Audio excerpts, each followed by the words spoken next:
ये मोदी की बात सही है, झूठ नहीं बोल रहा कि आमदन दुगनी कर देगा, पर वो अब के किसानों की नहीं, जो आगे वाले किसान आएंगे, अडानी वानी जो किसान आएंगे, उनकी आमदन दुगनी कर देगा, हमारी नहीं करेगा। हिंदुस्तान भारत है, इंडिया है। हिंदुस्तान का गद्दार वो होता है जो अपने मुल्क के नाम को गलत नाम बताए। जब भारत को हम हिंदुस्तान बताएंगे वो गद्दार है। ये इंडिया है, भारत है। अब देखिए नए साल के नए अंदाज में AVP 24 न्यूज, हर खबर की तह तक।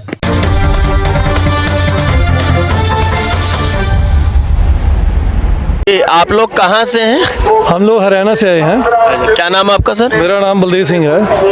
क्या कहना चाहते हैं आप इस आंदोलन के बारे में? ओके, ये आंदोलन के बारे में मैं पूरे लोगों को बताना चाहता हूँ कि जो ये आंदोलन चल रहा है, ये सिर्फ किसान और किसानी के आंदोलन है। इसको इसी में समझना चाहिए कि किसान की क्या प्रॉब्लम है, किसान क्यों घर बार छोड़ के अपने बच्चों सहित, अपने परिवार सहित आके ठंड में, जहाँ इस टाइम माइनस टेम्परेचर 5, 4, 3 तक भी चला जाता है, इस इतनी कड़कती ठंड में अगर अपने बच्चों, छोटे छोटे बच्चों को, अभी मैं जस्ट आ रहे थे तो एक साल 1.5 साल की बच्ची होगी, वो बैनर लेके घूम रही थी, नो फार्मर नो फूड। आखिर कुछ तो प्रॉब्लम होगी, तो सरकार को चाहिए इस प्रॉब्लम को सॉल्व करना। अगर मोदी जी गुजरात में जाके या कहीं दूसरे सिटी में, स्टेट में जाके किसानों से बात कर सकते हैं, तो मैं सोच सकता हूँ कि यहाँ 10 कदम पे बैठे हैं उनके पास, दिल्ली सिंहासन के पास बैठी है पब्लिक, सारी किसान लोग आगे बैठे हैं, तो उनको किसी ना किसी माध्यम से, या खुद, मैं तो बहुत अच्छा समझता हूँ कि एक राजा होके बना हुआ है, अगर इसी पब्लिक ने तो उनको चुना है ना, पब्लिक के लिए तो है। अगर पब्लिक के लिए है तो उनको पब्लिक में आके पूछना चाहिए, रेडियो में, टीवी में मन की बात करने से कोई फायदा तो नहीं है। मोदी जी तो ये कहते हैं कि जो ये किसान बिल बनाए गए हैं, ये किसानों के हित के लिए हैं। आप लोग इसको समझ ही नहीं पा रहे हैं। ओके, इसके बारे में एक चीज़ बोलना चाहूँगा कि अगर मोदी जी ये बोलते हैं कि किसान के हित के हैं, फिर इसको अभी अमेंडमेंट करने के लिए क्यों राजी हो गए? बिल को अमेंडमेंट करने, वो 80% अमेंडमेंट हो गई, वो अपनी गलती मान ली उसने। 20% वो इसलिए बोलना चाहते हैं कि नहीं, हमारी इमेज खराब होगी, या हमारा जो PM का जो ओहदा है उसके ऊपर। पर इधर भी जो पब्लिक बैठी है, अभी ये भी एक पंजाबी में कहावत बोला, अभी कनक की बात नहीं, अभी अनक की बात है। ठीक है, अभी इस जगह पे जो बैठे हैं लोग, इसमें कोई किसी पार्टिकुलर, किसी जाति का कोई संघर्ष नहीं है कि ये सिखों का है जिसको वो खालिस्तान की भूमिका निभा देते हैं, नहीं। जब बाकी और किसानों से उन्होंने बात करी है, वो किसान राजी हो गए, आप लोग क्या खालिस्तान के समर्थक हैं इसलिए? नहीं, ये बात आप सोचिए कि अगर वो किस किसानों से बात कर रहे हैं, जो घर में बैठे हैं, रजाइयों में बैठे हैं, जो हीटर लगा के बैठे हैं, वो क्या किसान है? अगर किसान, तो किसी को आप ऐसे कपड़े पहन के थोड़ी। सबसे बड़ी प्रॉब्लम तो ये आ रही है कि जैसे अभी हम भी जिम्मेदार हैं, क्या अच्छे कपड़े नहीं पहन सकता जिम्मेदार? क्या ये सूट बूट नहीं पहन सकता? मोदी जी बोलता है कि मैं चाय बेचने वाला हूँ। अगर चाय बेचने वाला रोज 50-50 लाख के सूट पहन सकता है, तो एक जिम्मेदार जो 20-20, 50-50 एकड़ जमीन लेके, वो एक कुर्ता पजामा अच्छा नहीं पहन सकता यार? नहीं, देखो अभी यहाँ देखो, ये सारी कौम के लोग बैठे हैं। हमारे गुरु ग्रंथ साहब बोलते हैं, अव्वल अल्लाह नूर पाया, कुदरत के सब बंदे, एक नूर ते सब जग उपजा, कौन भले कौन मंदे। कोई बुरा नहीं, कोई भला नहीं, सब एक ही नूर के, एक ही भगवान से पैदा। ये देखिए अब ये क्रिश्चियन भाई आए हैं, आप इनको भी दिखा दीजिए। जिंदाबाद किसान एकता जिंदाबाद। आप भाई साहब कहाँ से हैं? हम मंडी अहमदगढ़ के पास गांव है दहलीज कला। क्या नाम है आपका? मोहम्मद इकबाल जी। अच्छा, जब कोई आप लोगों को खालिस्तानी या आतंकवादी कहता है तो आपको कैसा महसूस होता है? भाई वो तो बुरा लगेगा ही। आतंकवादी जो है उनको तो कहा नहीं जाता। सबसे बड़े आतंकवादी तो RSS है। RSS से बड़ा आतंकवादी कौन होगा? है कि नहीं? कर रहे हैं उन लोगों पगड़ी बांध लेनी, दाढ़ी रख लेनी और सिर पे टोपी बांध लेने से आप आतंकवादी थोड़ी बन जाएंगे। हमारा मतलब मन क्या करता है, मैं साहब क्या है, वो आतंकवादी है। फेस रीडिंग तो ये आतंकवादी थोड़ी, जो फेस है, इनका टोपी है, इसके टोपी में बम तो नहीं है, हमारे दाढ़ी रखी है, बम तो नहीं लेके रख दे। आपकी लैंग्वेज जितना बम कितना कहीं भी बड़ा नहीं है। पहले तो ये बताओ कि खालिस्तान से आए हुए हैं, जो सरकार बोल रहे हैं खालिस्तान कहाँ पे है, हम कहाँ से आए, हमको तो खुद नहीं पता हम कहाँ से आए। नंबर 2 हिंदुस्तान भारत है, इंडिया है, हिंदुस्तान का है। गद्दार वो होता है जो अपने मुल्क के नाम को गलत नाम बताए। जब भारत को हम हिंदुस्तान बताएंगे वो गद्दार है। ये इंडिया है, भारत है, आगे हिंदुस्तान बन जाएगा नहीं बन जाएगा उसका हमको नहीं पता, शायद हम जिंदा रहे ना हमारे बुजुर्ग आते गए ना। तो खालिस्तान है, खालिस्तान का मतलब होता है प्योर। ये खालिस पगड़ी दाढ़ी भगवान ने दी है, ऊपर वाले ने दी, हमने काटी नहीं बनाई नहीं, ऐसी आई, ठीक है नहीं। इसको बोलते हैं खालिस मतलब प्योर। इसका मतलब सरदार खालिस नहीं होता।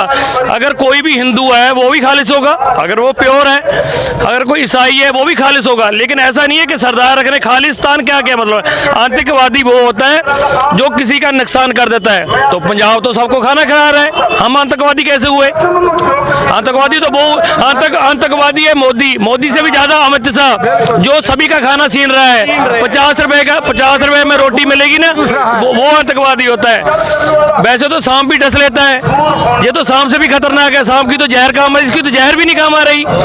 आपने एक बात बोली है कि मोदी जी कह रहे हैं किसानों को समझ नहीं आ रहे कानून।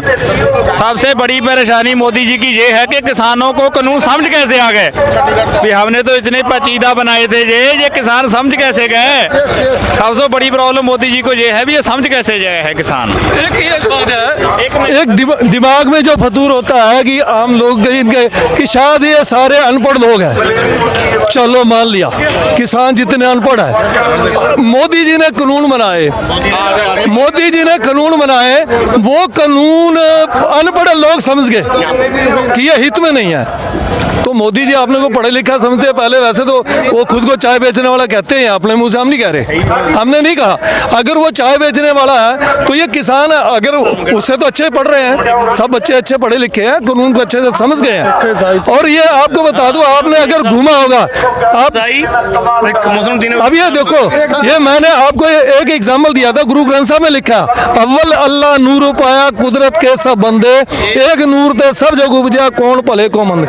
ये सारे इधर खड़े हैं, इसमें आप क्या बोल लोगे कि कौन सा इसमें कौन उग्रवादी है, कौन खालिस्तानी है। खालिस्तान की बात तो बिल्कुल हमारे गुरु ग्रंथ साहब में तो हिंदुस्तान नाम आया है, खालिस्तान का नाम ही नहीं आया। उसके बाद आप देखिए कि अगर मोदी जी या गवर्नमेंट की गोदी मीडिया या गवर्नमेंट के आदमी या RSS के आदमी ये बच्चों के दिल में जो जन्मे बच्चे हैं उनके दिमाग में ये खालिस्तान बैठा देंगे ना, तो हम उसके बारे में कुछ नहीं बोलना चाहते कि क्या हो जाएगा। इस समय अगर गवर्नमेंट को यह सुनना चाहिए कि ये मेरे भाई, मेरे बहन, मेरे बच्चे जिन्होंने मेरे को वोट दे के, मैंने आपको शरेआम टीवी के सामने बोला, आपके चैनल के थ्रू बोला, जिंदगी में 2 बार वोट डाला मैंने इतनी एज में, वो मैंने मोदी जी को डाला।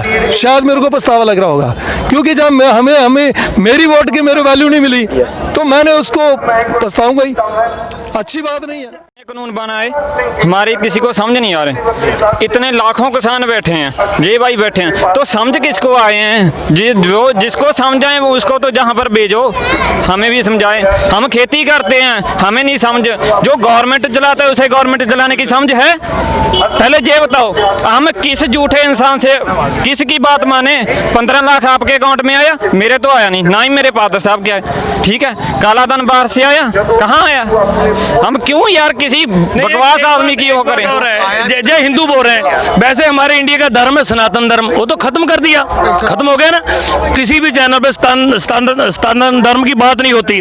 जो जहाँ के मतलब इसी मुल्क का धर्म है, भारत का धर्म है, हिंदू बना दिए। हिंदू होंगे तो कोई बात नहीं, हिंदू होना कोई गलत नहीं, हिंदू है ही नहीं। पहले तो सनातन धर्म से आए हुए हैं, किसी का नाम रख देने से। देखे सरदार हैं, सरदार में बहुत होते हैं, कोई खाली ये नहीं है भी कोई अलग अलग होते हैं। पर ये जिसको जो पहले बना उसको खत्म नहीं करते, जो अभी किसान है उनको खत्म करके देखो। ये मोदी की बात सही है, झूठ नहीं बोल रहा कि आमदन दुगनी कर देगा। आगे वाले किसान आएंगे, अडानी वानी जो किसान आएंगे उनकी आमदन दुगनी कर देगा, हमारी नहीं करेगा। सर, आप क्या नाम है आपका? सर मेरा नाम रेवरेंड डेंजल पीपल्स है और हम चंडीगढ़ से इस वक्त आए हैं और क्रिश्चियन कम्युनिटी से हम belong- क्रिश्चियन कम्युनिटी से हैं और हम आप किसान हैं सर? हम किसान नहीं है बट हम किसान सपोर्टर हैं। हम उनके नहीं, support में हैं। आप इस आंदोलन में आए हैं, आपको सरकार विरोधी माना जाए या किसान का सपोर्टर माना जाए? हमें किसान का सपोर्टर माना जाए। हम पंजाब से बिलोंग करते हैं और हमारे जब पंजाबी भाई हैं जो किसान भाई हैं, अगर उनके ऊपर ऐसा जुल्म होएगा तो हम सब खड़े होंगे उनके साथ। हम किसी कम्युनिटी से बिलोंग नहीं करेंगे। हम एक पंजाब कम्युनिटी से बिलोंग करते हैं, पंजाब से बिलोंग करते हैं, तो हमारा ये फ़र्ज़ बनता है, हम हिंदुस्तान से आए हैं, हमारा ये फ़र्ज़ बनता है कि इनके साथ खड़े होंगे, हमारे भाइयों के साथ, और हम पूरी तादाद के साथ खड़े होंगे। आज हमारा ये प्रॉमिस है, जब तक ये बिल वापस नहीं लेगी गवर्नमेंट, हम इन लोगों के साथ खड़े रहेंगे। बहुमत के साथ में ये सरकार बनी, अगर इस सरकार ने 3 बिल बनाए जो वो कह रहे हैं बार बार कि सरकार किसानों का हित चाहती है, इसमें आपको ऐसा क्या गलत लग रहा है जो आप लोग प्रोटेस्ट कर रहे हैं? सर उनको एक बार ये तो बता दीजिए, वो बता देना कि इसमें अच्छा क्या है। जिस बिल से जनता खुश नहीं है तो राजा कैसे वो बिल पास कर सकता है? जब उसकी जो जहाँ पे हुकूमत जो करा रहा, प्रजा खुश नहीं है तो राजा कैसे खुश रह सकता है? बिल्कुल गलत कानून पास किए गए हैं और हम बिल्कुल उसके विरोध में कि ये कानून जो उन्होंने बिल पास किए हम उसको एक्सेप्ट नहीं करेंगे। चाहे हम किसान नहीं हैं बट हम किसान समर्थन है।